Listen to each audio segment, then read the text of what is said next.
¿Qué tal, muchachos? ¿Cómo les va? Hoy vamos a ver el tema número 1 de la materia de Psicología de la Sexualidad, correspondiente a la primera unidad, cuyo título es La sexualidad, porque vamos a ver precisamente qué entendemos por sexualidad. Si ustedes estaban pensando que sexualidad es sinónimo de sexo, pues les cuento que no es así. El sexo es parte de la sexualidad, pero el concepto de sexualidad va mucho más allá de lo que es el sexo.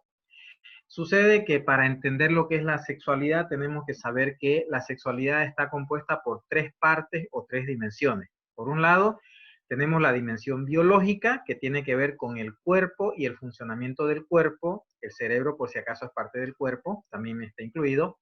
Tenemos la dimensión psicológica, que tiene que ver con las afectividades, con los procesos cognitivos, con los aspectos conductuales, comportamentales, etcétera, relativos a la sexualidad, a lo que vamos a ver posteriormente. Y también tenemos la dimensión social, que tiene que ver con lo que la sociedad dice acerca de lo que debe ser y hacer un hombre o una mujer.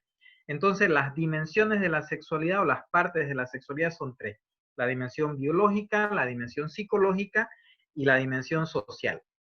En primera instancia vamos a ver en qué consiste la dimensión biológica. En la dimensión biológica encontramos básicamente lo que es el sexo, que es lo más conocido de la sexualidad. El sexo se define como esa diferencia anatómica y fisiológica que existe entre hombres y mujeres, o entre machos y hembras de todas las especies de animales, por ejemplo, ¿no? Entonces, el sexo se circunscribe netamente al aspecto biológico, porque es una cuestión físicas simplemente, o básicamente, perdón, no simplemente. Entonces, el pene, los testículos son aspectos, son partes biológicas, obviamente, del cuerpo, tienen que ver con el sexo del hombre. La vagina, la vulva, etcétera, son aspectos físicos que tienen que ver con el sexo de la mujer. Y obviamente también el funcionamiento tanto del pene como de la vagina y todos los órganos relacionados, que es la fisiología, también está contemplada dentro de lo que es el sexo. Bueno, si ustedes pensaban que el sexo es simplemente pene versus vagina, les cuento que no es solamente eso. En realidad, dentro de lo que es el concepto de sexo, encontramos 5 tipos de sexo. Y estos 5 tipos de sexo son, por decirlo de alguna manera, cronológicos, porque se han dado desde un inicio en la vida del individuo hasta etapas posteriores. Por si acaso, el sexo es la dimensión de la sexualidad sobre la cual no hemos tenido ningún tipo de elección. Ninguno de ustedes decidió ser hombre y ninguna de ustedes decidió ser mujer. Simplemente o nacieron hombres o nacieron mujeres. Por si acaso, no hay tres sexos, no hay un tercer sexo. Muchas veces se confunde, por ejemplo, la homosexualidad o la transexualidad, o las cuestiones que tienen que ver con estados intersexuales con un tercer sexo. No, no hay tres sexos, hay dos sexos: hombre, mujer, macho, hembra, nada más. Después vamos a ver las diferencias sobre las que se construyen sobre esa diferencia. El primer tipo de sexo que tenemos es el sexo cromosómico, que viene precisamente en los cromosomas sexuales, por eso se llama sexo cromosómico. Sabemos que los elementos que intervienen en la fecundación son el óvulo y el espermatozoide. Bueno, pues el óvulo tiene los cromosomas sexuales XX y el espermatozoide tiene los cromosomas sexuales X e Y. Pero sucede que cuando hay un óvulo maduro y cuando hay un espermatozoide, ¿no? El espermatozoide puede ser o X o Y, no es XY. El hombre es XY, pero el espermatozoide tiene o el cromosoma X o el cromosoma Y. El óvulo tiene solamente el X, porque como es XX, entonces siempre va a tener uno de los dos y siempre va a ser X. Entonces, ¿qué es lo que va a pasar? Si un óvulo X es fecundado por un espermatozoide Y o Y, entonces van a ser un hombre, se va a crear un hombre. Si ese óvulo X es fecundado por un espermatozoide X, entonces van a ser una mujer. Entonces, ese es el sexo cromosómico que viene dado por los cromosomas sexuales que son aportados por nuestros padres. Entonces, cromosómicamente, el sexo está definido por nuestro padre, por el espermatozoide que ha fecundado ese óvulo. Bien, ¿qué pasa después? Cuando ese óvulo es fecundado, empieza a formarse, empieza a dividirse en muchísimas partes, en millones de partes prácticamente, y esos cromosomas tienen la función de brindar la información para que se produzcan cada una de las partes y cada una de las características del futuro ser. En ese sentido, una de esas informaciones básicas es para que se empiecen a fabricar las gónadas sexuales. En ese feto, en ese futuro niño o niña que está en formación, empiezan a formarse las gónadas, que en el caso de la mujer, en el caso del sexo XX cromosómico, son los ovarios, ¿no? Que son las gónadas sexuales. En el caso del niño varón, empiezan a formarse los testículos. Ese es el segundo tipo de sexo que encontramos. Se llama sexo gonadal porque tiene que ver con las gónadas sexuales. Ovarios en el caso de la mujer y testículos en el caso del hombre. ¿Qué pasa después? Esos ovarios empiezan a fabricar ciertas sustancias. Esos testículos también empiezan a fabricar ciertas sustancias. Esas sustancias se llaman hormonas y esas hormonas son algo así como mensajeros de todo el cuerpo que van a llevar la información acerca de cómo tiene que formarse la estructura de ese organismo en todos los aspectos prácticamente. Y hay hormonas específicas que salen de los ovarios y hormonas específicas que salen de los testículos, ¿no? Por lo menos en esta primera etapa. Después ya eso es diferente. En el caso de los ovarios tenemos los estrógenos, que es la hormona sexual femenina, digamos, de la mujer, y en el caso de los testículos tenemos la testosterona. Es importante reconocer eso porque las hormonas, el sexo hormonal juega un rol fundamental solo en las características biológicas de la sexualidad, no en las características psicológicas ni en las características sociales. ¿Eso qué significa? Que las hormonas juegan un rol fundamental en nuestro sexo biológico en dos momentos de nuestra vida. En primer lugar, durante la gestación, que es en este momento que estamos describiendo, porque determinan que se fabriquen, ¿no?, totalmente los órganos genitales tanto del hombre como de la mujer, que se llaman caracteres sexuales primarios o características sexuales primarias. El segundo gran momento de acción de las hormonas es en la pubertad, donde gracias a la testosterona, a los estrógenos y a otras hormonas, se producen los caracteres sexuales secundarios o las características sexuales secundarias, ¿no? En el caso del hombre, el tono del grosor de la voz, el tema de la barba, el crecimiento del pene. En el caso de la mujer, la suavidad de la piel, el ensanchamiento de las caderas, etc. A eso denominamos la acción de las hormonas. Volvamos a la gestación. Entonces, el sexo hormonal está caracterizado por las hormonas sexuales que van a dar información específica para que se formen estructuras orgánicas y fisiológicas específicas. Dentro de esas estructuras orgánicas y fisiológicas específicas se encuentra el cerebro. Sucede que el cerebro de la mujer es diferente al cerebro del hombre y viceversa. Entonces, hay ciertas áreas, si bien estructuralmente tienen lo mismo ambos cerebros, pero hay ciertas diferencias entre el cerebro de una mujer y el cerebro de un hombre. Sin entrar en tanto detalle, por ejemplo, podemos señalar una diferencia muy típica que es evidente y observable, digamos. El área del lenguaje en el cerebro de la mujer está más desarrollado que el área del lenguaje en el cerebro del hombre. Entonces eso explica por qué muchas veces la mujer tiene esa mayor facilidad para la verbalización o para la conversación o para las palabras y muchas veces el hombre de repente no tiene tanta facilidad. Por supuesto, sin ir a los extremos, pero en términos generales, la mujer tiene mayor facilidad para lo verbal y el hombre un poco menos. Aunque la mujer puede aprender a regular esa verborrea de repente y el hombre puede aprender a desarrollar su capacidad de verbalización o de habla, digamos, ¿no? Entonces ahí vemos que hay otro tipo de sexo, que es el sexo cerebral. Es diferente el cerebro de un hombre que el cerebro de una mujer. Bueno, hasta ahí estamos en la barriga todavía. ¿Qué pasa cuando nacemos? Bueno, cuando nacemos, la sociedad, en este caso el médico o la persona que nos ha recibido, observa los genitales con los que hemos nacido. Si ve un pene y unos testículos, va a decir, ah, es hombre. Y si ve una vulva, porque la vagina no se ve, pero ve la vulva, entonces va a decir, ah, es mujer, es niña. A eso denominamos sexo fenotípico. Fenotípico quiere decir el que se ve, lo que se ve. Entonces, Tenemos 5 tipos de sexo. El sexo cromosómico, que está dado por los cromosomas sexuales, XX en la mujer, XY en el hombre. Tenemos el sexo gonadal, que es producto del sexo cromosómico, los ovarios y los testículos. Tenemos luego el sexo hormonal, que es producto de las gónadas, las hormonas sexuales, estrógenos y testosterona, entre algunos otros. Tenemos también el sexo cerebral, que es la estructura. Hay ciertas diferencias un poco estructurales y un poco de funcionamiento. Y después tenemos el sexo fenotípico, que es el que se ve, ¿no?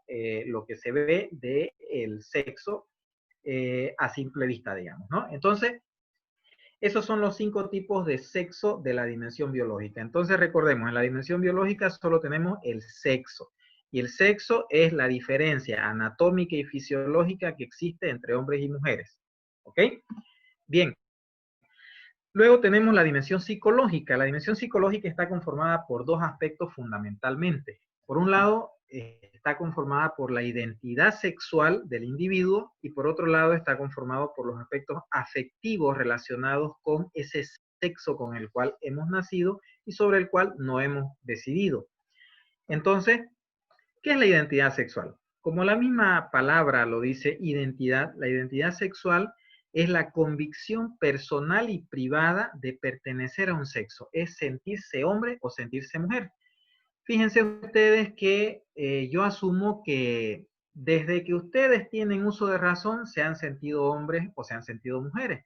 No creo que se haya dado el caso en el que un día de eso despertaron y dijeron, voy a ser hombre o voy a ser mujer desde ahora, sino de que desde que tienen uso de razón, es altamente probable, si es que no tienen ningún trastorno relativo a la sexualidad, el hecho de que siempre se hayan sentido hombres o siempre se hayan sentido mujeres, de que siempre se hayan identificado con los genitales con los que han nacido, que siempre hayan sido ese pene y esa vulva parte de ustedes, incluso desde el mismo hecho de nuestro nombre. No es lo mismo que a mí me digan Alejandro a que me digan Alejandra. Esa letra cambia totalmente mi propia identidad personal. Entonces, la identidad sexual es el sentirse hombre o sentirse mujer y no tener dudas. De repente en la adolescencia, el adolescente puede tener conflicto de identidad. ¿Se acuerdan ustedes de Erik Erikson que hablaba de eso, ¿no? El conflicto de identidad versus confusión de identidad que se produce en la adolescencia. Bien, ese conflicto no tiene que ver con el sexo directamente. No es que el adolescente dude de ser hombre, sino que duda de sentirse totalmente hombre o de encajar con los estereotipos o expectativas de su entorno acerca de lo que debe hacer un hombre. Eso vamos a ver después, que se llama género. En el caso de la mujer pasa lo mismo, pero en otro sentido.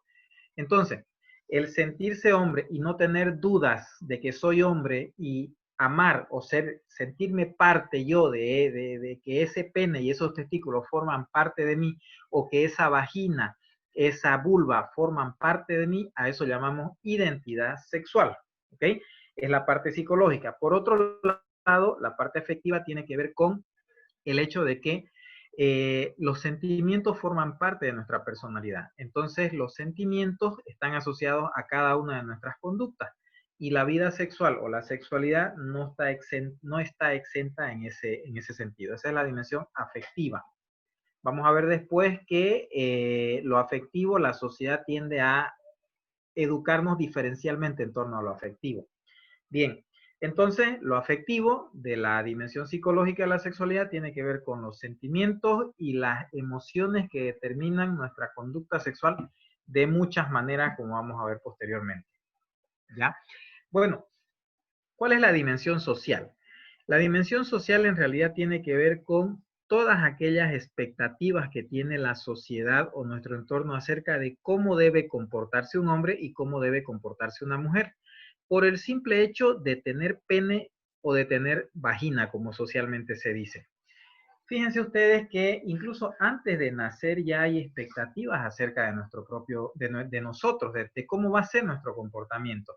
La famosa costumbre del baby shower, por ejemplo. ¿Qué pasa si ese futuro niño va a ser un hombre? ¿Qué tipo de regalos le llevan? ¿No? Le llevan ametralladoras, camioncitos, pelotas. ¿Qué color de ropa le llevan? De repente le llevan ropa azul, roja. Pero ¿qué pasa si el baby shower es para una niña? Hasta el decorado del baby shower es diferente. Eligen el color rosa, el rosado, por ejemplo. Sucede que hasta los colores habían tenido sexo desde lo social. Fíjense ustedes.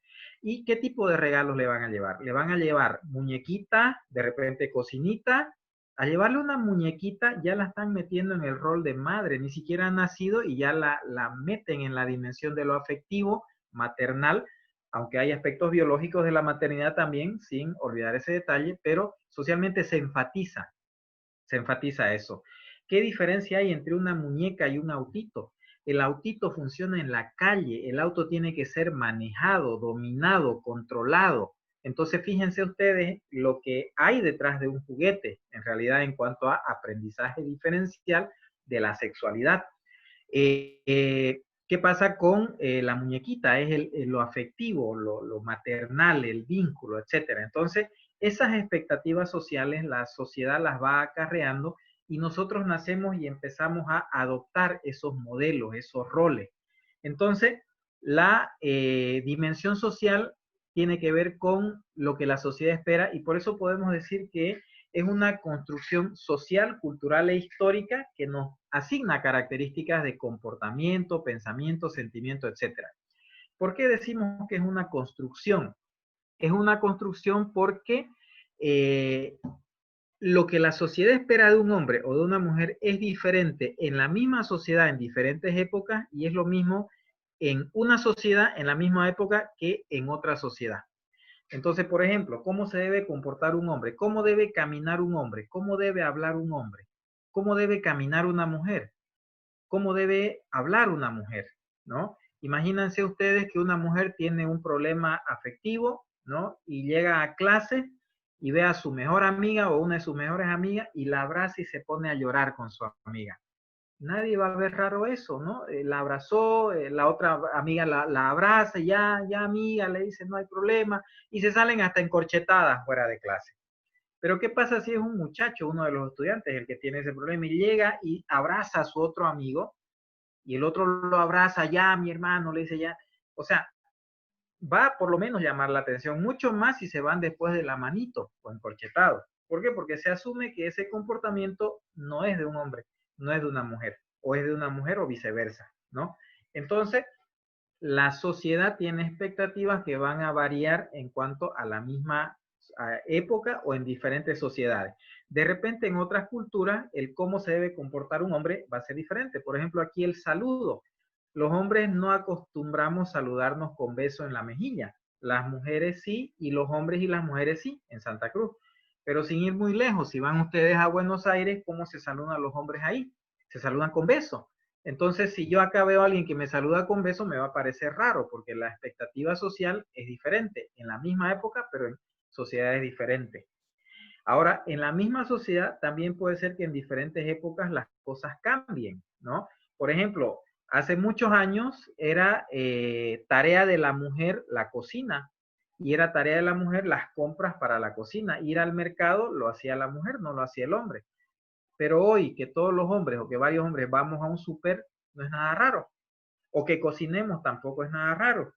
Entonces, ¿por qué? Porque las expectativas sociales cambian. Otro ejemplo, se asume que es el hombre el que debe tomar la iniciativa para las relaciones de pareja, pero hay más de una situación en la que es ella la que va a tomar la iniciativa probablemente para iniciar una relación de pareja.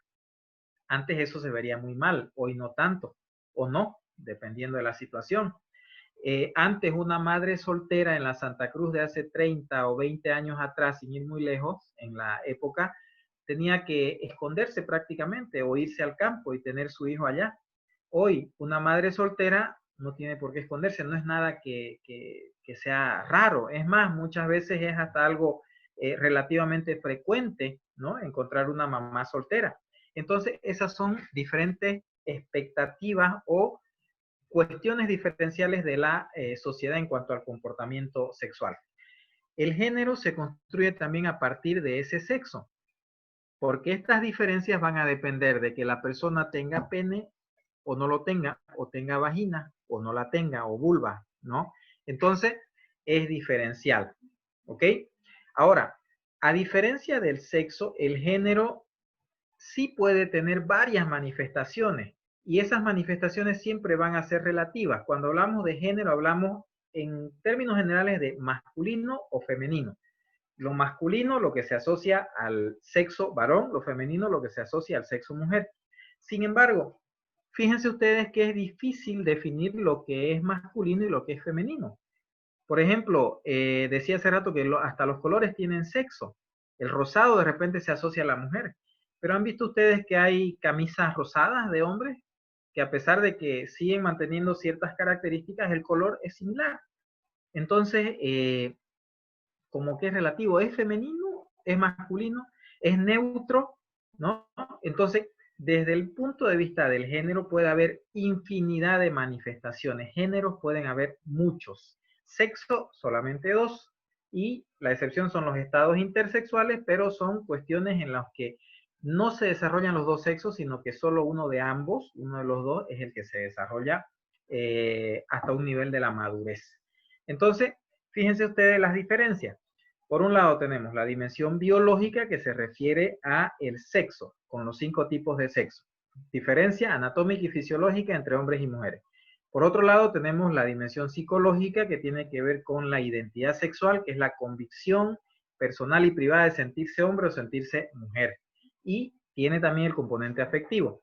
Y por último tenemos la dimensión social que tiene que ver con el género. El género es la expectativa social, es una construcción histórica, social, cultural que varía en época, de época a época y de sociedad a sociedad. El género es lo que determina qué debe hacer un hombre o una mujer, qué debe pensar, cómo debe actuar, quién debe tomar la iniciativa, por ejemplo, en lo sexual, quién debe saber o no saber de sexo, quién en la actividad sexual debe tomar una postura activa o una postura pasiva, etc. Todas esas son expectativas de género. Entonces, los 3 elementos de la sexualidad, los 3 elementos básicos son el biológico, el psicológico y el social. Bien, con eso terminamos este tema y el último conceptito que quiero añadir es que gracias a la sexualidad, al concepto de sexualidad, es que podemos hablar de lo que sería la salud sexual. ¿Qué es la salud sexual? Es un completo estado de bienestar físico, mental y social también en torno al sexo, en torno a ese sexo con el cual hemos nacido. Salud sexual también tiene que ver con la ausencia de mitos o prejuicios en torno a la sexualidad y no solamente con el no tener problemas sexuales. Para poder entender entonces lo que es la salud sexual, tenemos que tener una sexualidad que vaya acorde a nuestros valores, a nuestros principios y que haya una coherencia entre lo que digo y lo que pienso, entre lo que digo y lo que hago. Porque muchas veces, lamentablemente, del dicho al hecho hay mucho trecho, ¿no? Entonces, mi conducta sexual debiera ser coherente con los principios o los valores con los cuales yo me identifico. Bien, muchachos, con eso terminamos este primer tema que ha consistido en lo que son las dimensiones de la sexualidad humana.